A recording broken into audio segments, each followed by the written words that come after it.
Friend welcome to our YouTube channel.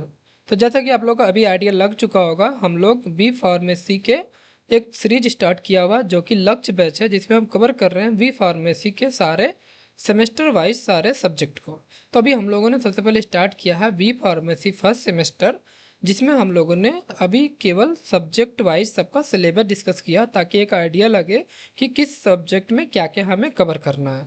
तो आज जो हम सब्जेक्ट का सिलेबस डिस्कस करने वाले फार्मास्यूटिकल एनालिसिस का है, इसका हम बेसिक इंट्रोडक्शन पढ़ेंगे लेक्चर वाइज, किस लेक्चर में क्या पढ़ने वाले हैं।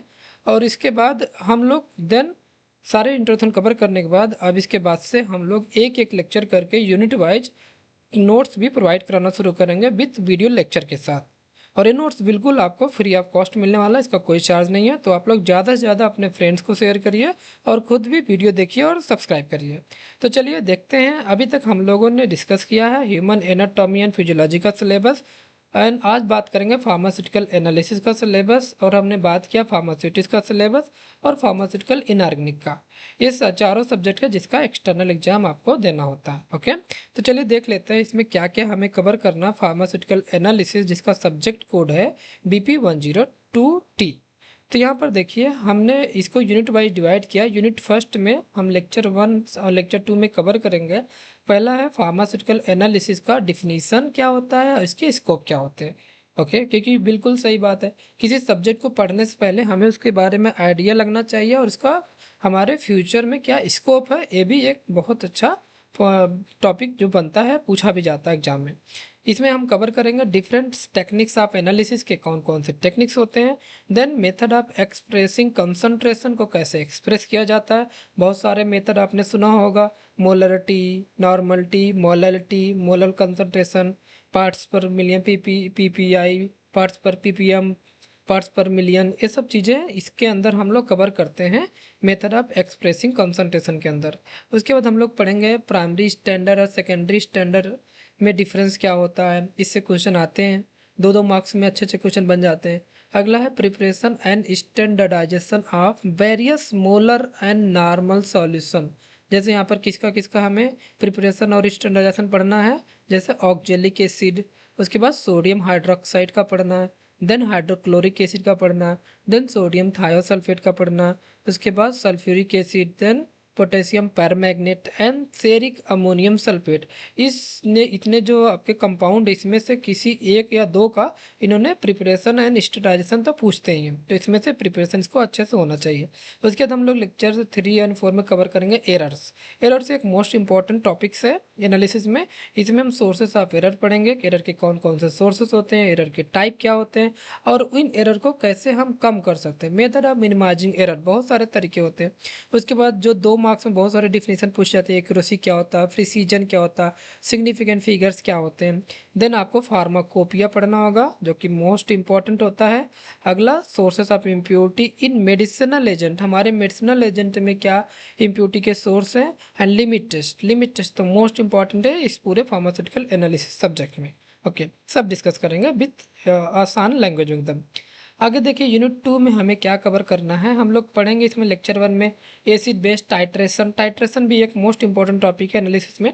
तो एनालिसिस में हम एसिड बेस्ड टाइट्रेशन में क्या कवर करने वाले हैं, इसमें कुछ थ्योरी होती हैं, जैसे theories of acid based indicator, उसके बाद classification of acid based titration. Then आपको पढ़ना पड़ेगा theory involve in the titration of strong, weak and very weak acid and bases. उसके बाद एक न्यूट्रलाइजेशन कर्व पढ़ना होता है। अगला हम लेक्चर 2 में कवर करेंगे नॉन एक्वस टाइट्रेशन। इसके अंदर सॉल्वेंट के बारे में पढ़ेंगे, एसिडिमेट्री के बारे में पढ़ेंगे, एल्कलीमेट्री टाइट्रेशन के बारे में पढ़ेंगे। उसके बाद एक क्वेश्चन बनता है एस्टिमेशन से। इसमें कुछ कंपाउंड होते हैं जिसको आपका एस्टिमेशन पूछा जाता है। तो जैसे यहाँ पर कंपाउंड है एस्टिमेशन के लिए sodium benzoate and ephedrine HCl, तो इसका आपको एस्टिमेशन जानना चाहिए। अगला लेक्चर यूनिट 3 में हम देखेंगे, इसको देखिए 3 लेक्चर में डिवाइड किया है। लेक्चर 1 में हम बात करेंगे प्रेसिपिटेशन टाइट्रेशन के बारे में, जिसके अंदर 3 मोस्ट इंपॉर्टेंट मेथड आते हैं। पहला मोहर मेथड, दूसरा बोलहार्ड मेथड, देन तीसरा हमारा फजान मेथड। और बोलहार्ड का एक मॉडिफाइड भी मेथड होता है। इन तीनों से ऐसा कभी हो नहीं सकता कि बी फार्मेसी एग्जाम में आपका एक्सटर्नल एग्जाम में कभी क्वेश्चन बनाना हो। हमेशा 100% एक बार क्वेश्चन इस तीनों में से कोई ना कोई आता ही रहता। तो मोस्ट इंपॉर्टेंट है आपका ये प्रेसिपिटेशन टाइट्रेशन। उसके बाद यहाँ पर एस्टिमेशन पढ़ना हमें किसका, सोडियम क्लोराइड का। आगे लेक्चर 2 में देखेंगे कम्प्लेक्सोमेट्रिक टाइट्रेशन, जिसके अंदर हमें कवर करेंगे classification, metal ion indicator, masking and demasking agent. ये 2 मार्क्स के लिए मोस्ट इंपॉर्टेंट है। अगला हम देखेंगे एस्टिमेशन ऑफ मैग्नीशियम सल्फेट का एस्टिमेशन देखेंगे और कैल्शियम ग्लूकोनेट। सारे एस्टिमेशन को एक साथ लिख लेना है, क्योंकि सारे एस्टिमेशन में से एक एस्टिमेशन तो 100% आता ही आता है। अगला लेक्चर 3 में कवर करेंगे ग्रेविमेट्री। ग्रेविमेट्री में आपको इसका प्रिंसिपल्स कवर करना है। उसके बाद step involve in gravimetric analysis, कौन कौन से स्टेप्स होते हैं। उसके बाद purity of precipitate like crow precipitation पढ़ेंगे हम लोग, पोस्ट प्रेसिपिटेशन पढ़ेंगे। देन एक एस्टिमेशन इसके अंदर भी आता है, बेरियम सल्फेट का एस्टिमेशन पढ़ेंगे। इसके अंदर हम बेसिक प्रिंसिपल कवर करेंगे, मेथड एंड एप्लीकेशन पढ़ना रहेगा किसका, डायो एजोटाइजेशन टाइट्रेशन का। ओके, अगला देखते हैं यूनिट 4। यूनिट 4 में देखिए इसमें लेक्चर 1 लेक्चर 2 में डिवाइड किया है। लेक्चर 1 के अंदर रिडॉक्स टाइट्रेशन के अंदर हम कवर करने वाले हैं concept of oxidation and reduction. ये मोस्ट इंपॉर्टेंट होता है यूनिट 4 का। रिडॉक्स टाइट्रेशन का टॉपिक जो है ये भी एग्जाम में आता ही आता है। टाइप ऑफ रिडॉक्स टाइट्रेशन के कितने टाइप्स होते हैं, उसके प्रिंसिपल, उसका एप्लीकेशन, सब कुछ डिस्कस करेंगे। अगला लेक्चर 2 में हम सेरीमेट्री डिस्कस करेंगे, आयोडोमेट्री, आयोडोमेट्री। ये आयोडी और आयोडो मोस्ट इंपॉर्टेंट है, ये एकदम रटा होना चाहिए। अगला हम bromometry, dichrometry and titration with potassium iodate, ये सब इस लेक्चर में डिस्कस करेंगे। अब हमारा जो लास्ट यूनिट होता है यूनिट 5, इसमें हम इसको कवर किया है 3 लेक्चर में। लेक्चर 1 में देखेंगे इलेक्ट्रोकेमिकल मेथड ऑफ एनालिसिस, इसके अंदर कंडक्टिमेट्री आएगा, जिसमें हमें इंट्रोडक्शन कवर करना रहेगा, कंडक्टिविटी ऑफ सेल के बारे में बताना रहेगा। उसके बाद कंडक्टोमेट्रिक टाइट्रेशन कवर करेंगे, देन इसका एप्लीकेशन देखेंगे। देन लेक्चर 2 में आता है पोटेंशियोमेट्री। पोटेंशियोमेट्री में देखेंगे इलेक्ट्रोकेमिकल सेल्स के बारे में, ये भी मोस्ट इंपॉर्टेंट है। इलेक्ट्रोकेमिकल सेल आता है, इसका कंस्ट्रक्शन पूछा जाता है, वर्किंग पूछा जाता है।